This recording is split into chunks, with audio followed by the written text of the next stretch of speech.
നമസ്കാരം. തെക്കൻ ഗാസയിലെ നസർ ആശുപത്രിയിൽ ഇസ്രായേൽ സൈന്യം നടത്തിയ തെരച്ചിലിൽ 20ഓളം ഹമാസ് തീവ്രവാദികൾ പിടിയിലായി. ഇവരെല്ലാവരും തന്നെ ഒക്ടോബർ 7 ഇസ്രായേൽ ആക്രമണത്തിൽ പങ്കെടുത്തവരാണ് എന്നാണ് ഇപ്പോൾ ഇസ്രായേൽ സൈന്യം വെളിപ്പെടുത്തിയിട്ടുള്ളത്. മാത്രമല്ല, ഈ ആശുപത്രിയിൽ നിന്ന് വൻതോതിൽ ഗ്രനേഡുകളും മോർട്ടാറുകളും ഉൾപ്പെടെയുള്ള വൻ ആയുധ ശേഖരവും പിടികൂടിയിട്ടുണ്ട്. മാത്രമല്ല, ഇവിടെ ഇസ്രായേൽ സൈന്യം നടത്തിയ വിശദമായ പരിശോധനയിൽ ഇസ്രായേലിൽ നിന്ന് തട്ടിക്കൊണ്ടുവന്ന പല ബന്ദികളുടെയും പേരും മറ്റ് വിശദാംശങ്ങളും ഇവരുടെ ആരോഗ്യ കാര്യങ്ങളുമൊക്കെ കുറിച്ചിട്ട ധാരാളം പുസ്തകങ്ങളും കണ്ടെടുത്തിട്ടുണ്ട്.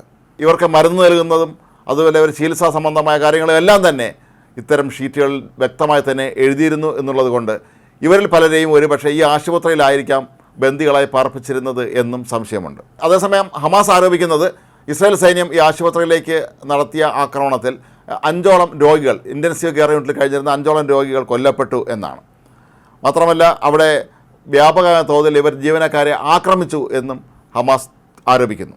കഴിഞ്ഞ വ്യാഴാഴ്ചയാണ് ഇസ്രായേൽ സൈന്യം ഈ ആശുപത്രി വളഞ്ഞത്. തുടർന്നാണ് ഇവർ ആശുപത്രിക്കുള്ളിൽ പ്രവേശിച്ച് വ്യാപകമായ തോതിൽ പരിശോധന നടത്തിയത്.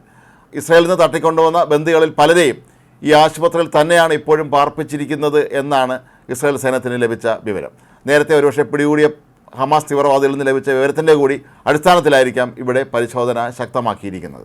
നേരത്തെ ഹമാസ് തീവ്രവാദികൾ വിട്ടയച്ച ഇസ്രായേൽ പൗരന്മാരിൽ 2-3 പേർ തങ്ങളെ ഈ ആശുപത്രിയിലാണ് ബന്ദികളാക്കി പാർപ്പിച്ചിരുന്നത് എന്ന് വെളിപ്പെടുത്തിയിരുന്നു. ഇതും ആശുപത്രികളെയും വിദ്യാഭ്യാസ സ്ഥാപനങ്ങളെയൊക്കെ തന്നെ മറയാക്കിക്കൊണ്ട് ഇരവാദം ഉയർത്തുന്നതിനായി ഹമാസ് നടത്തുന്ന ഗൂഢ നീക്കത്തിൻ്റെ ഭാഗമാണ് എന്നാണ് ഇസ്രായേൽ വിശ്വസിക്കുന്നത്.